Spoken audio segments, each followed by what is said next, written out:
Okay, webale gwa chetu gatideko wano ku Lubalusewa TV. Amanya bulijjo Ajje Samuel ng'omwanjuzi owa Lubalusewa TV. Tukwaniriza nnyo webale yonna gy'osinzira okubanga otulaba wano ku Lubalusewa TV. Subscribinga, likinga, commentinga tusobole okubanga tutambuza ensonga zino mu maaso. Nga bwe twagga nti Lubalusewa TV buli wamu tutuukawo, buli kimu kyonna ensonga zonna ne tuzirondoola, kiki ekitambula mu ggwanga ssaako n'ensi okutwaliza wamu. Olunaku lwaleero ndi mu bitundu by'e Kawanda, naye nga ono gwe mundaba gwe ntudde naye wano era mukiraba ali ku buliri, kitegeereka nti tasobola kuvaayo kuba twandibadde tukwatira bweru, naye alaga nti talina maanyi, tasobola kuyimuka wadde waali, wasiiba weeyebaka era tavaawo. Ono mukulu Medi agenda kuba atuyitiramu atubuulira buzibu ki bw'alina era biki ebyamutuukako.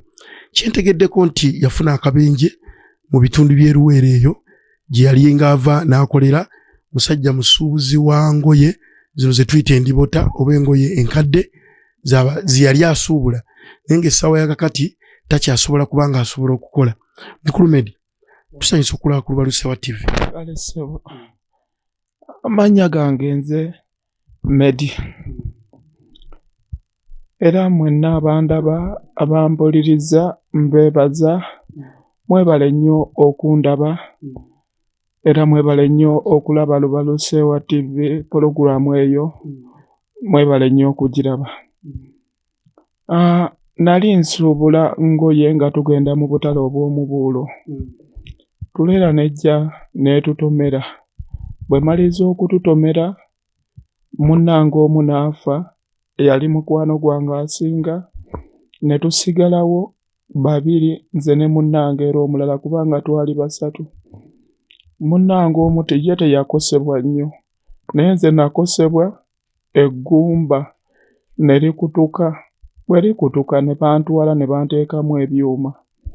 Naye bateekamu ebyuma, okugulu ne kutandika okunnuma, bwe ntyo ne ŋŋamba obusente bwe nali ninawo, ne ŋŋamba kansooke banziggyemu ebyuma kubanga dokita yaŋŋamba ggyemu ebyuma. Kati bwe maliriza okubiggyamu ne ntandika okutambula.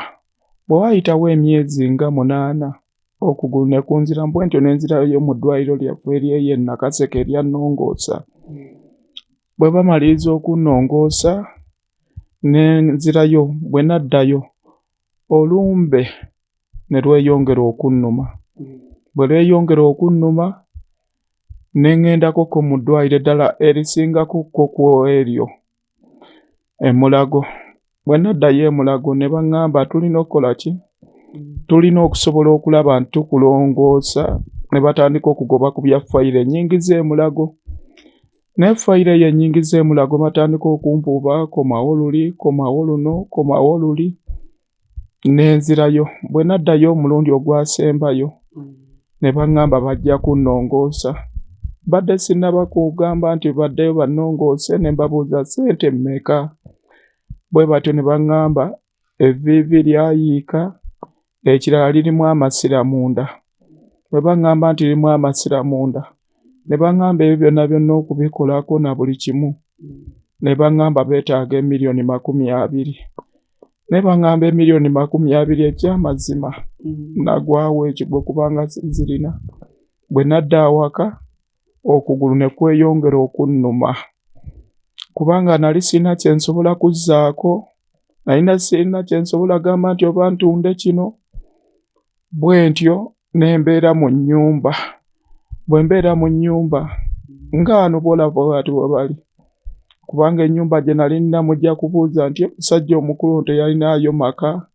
Bannange ennyumba yange, ab'ettaka naze nali wa kibanja nga ndi wa ndagaano, ow'ettaka bwe yajja n'aŋŋamba leeta emiliyoni 15 osobole okwegula nga sizirina kubanga okugulu kwali kumazeewo ssente nga sikyakola. Bwe twamaliriza nga sikyakola era ku ssaawa eyo yennyini, bwe ntyo ne nvaawo ne nzija e Kawanda ne ntandika okupangisa. Nkulaba nti oli mu bulumi bw'amaanyi, naye tubadde twakajja ne ttiimu yange ne tuyita. Tugenze okulaba nga gwe mwennyini gwaliyo era ng'oli ku kitanda toyina mukyala oba tewayina mukyala oba toyina baana betwandibadde nga bandibadde batwaniriza okukola ki okujja wano. Bakama bange kaseera kano omukyala bwe yategeera nti mu buntu sikyalina kye nsobola kwekolera sikyasobola kuwanira maka ate nga jjukira eriyo abantu abasobola okuwanira abasobola okwagala omukyala oyo era omukyala bwe batyo bamukwana ne bamuwasa era bamala okumuwasa ne ku ssaawa eno kati yazaala era abaana bali ababiri baasigalawo. Waliwo mukwano gwange era yannyambako ne basoma kati yabafunira essomero eri ab'ekibiina eky'abazungu ne babatwala ne batandika okukola ki okutandika okusoma naye era bwe babanga babaweera waliwo oluusi bye baagala ogeza ng'ebitabo biki bwe bityo era nga nsobola bala mikwano gyange ono yakwata ebintu ebyo n'abiwaayo naye nga ye omukyala ye baamutwala era awaka mbeerawo bw'omu baneiba bange bannyambako. Wonna mu kulya ndaba mu nnyumba olinamu sitoovu gwe weefumbira caayi. Sitoovu era oli mukwano gwange yajja n'afumba afumba ku makya n'agenda bw'amaliza okugenda era awo tetuddamu kukola kisiddamu kunywa caayi paka lw'anaakomawo olw'eggulo ekiro naye nze siva ku buliri bwentyo bwendi. Pain killers zempuliddeko oyogerako ani azigula?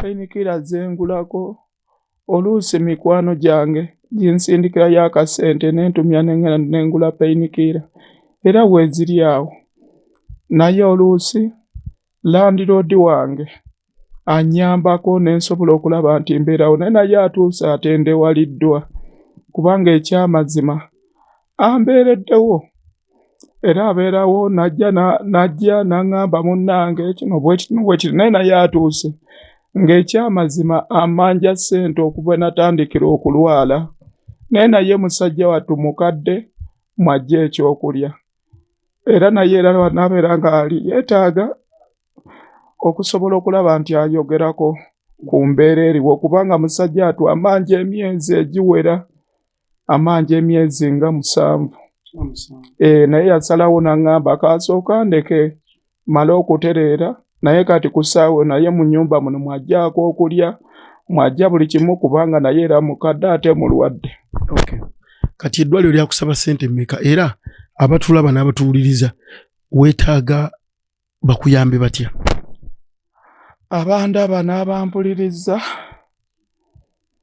nasoose okulaba nti nasoose okubeebaza nti mwebale okulaba n'okuwuliriza. Eddwaliro lyansaba $20,000,000 mu kunsaba $20,000,000 ne baŋŋamba okugulu okwo singa tekunaabanga tetuduukiddwa mu bwangu amasira gajja kuntuuka ku mutima laazima ina okufa naye ng'ekintu ekiriwo kyakusobola kulaba nti nnongoosebwa. Bannange bansaba $20,000,000 okusala okugulu okukuggyamu evviivi balirongoose. Ekyokubiri nga bwe nagambye nti nnamu ssukaali bwe bakusalako kwonna mbeera ŋŋenze naye mwebale nnyo nsaba buyambi era nsaba bannange mwenna munnyambe nsobole okulaba nti mbeerawo. Abalabi baffe basomere ennamba yo n'amannya geereeta basobole okuba nga bakuteerako obuyambi. Abalabi baffe mwenna abatuwuliriza bannange mwenna n'abatulaba ennamba yange eri 07820 3-7-0-9 eyo eri mu mannya ga Sserunkuuma Thomas. Waliwo endala eri 075-15-92-54 eyo eri mu mannya ga Medi Kasujja. Tweyanziza. Omulabi waffe owa Lubaluse TV ensonga mugiwulidde. Muzeeyi Medi oba mukulu waffe Medi ono muganda waffe Munnayuganda munnaffe osobola otutuulaako ku nnaku olina nosobola nga okubanga okassa ku ssimu asobole okufuna obujjanjabi. Embeera eno teyagyetuusaako ng'ayagala era tewali ayinza kukiyita kaali kabenje ne kasobola okubanga kamutuusiza wano. Atugambye nti alina mukwano gwe yali naye gwe baafuna naye akabenje, ye Mukama yamuyita dda era nga takyaliwo. Wabula ye Mukama gwe yabikkako akasubi, embeera emugaanidde oba embeera egayegaye. Asobodde okuba nga atudduukirira, tusobole okuba nga tumuyambako oba nga tumutuusiza amaloboozi eyo yonna gye muli musobole okuba nga mumuyamba. Sigadde Ajje Samuel, Robert Musanje ku kamera.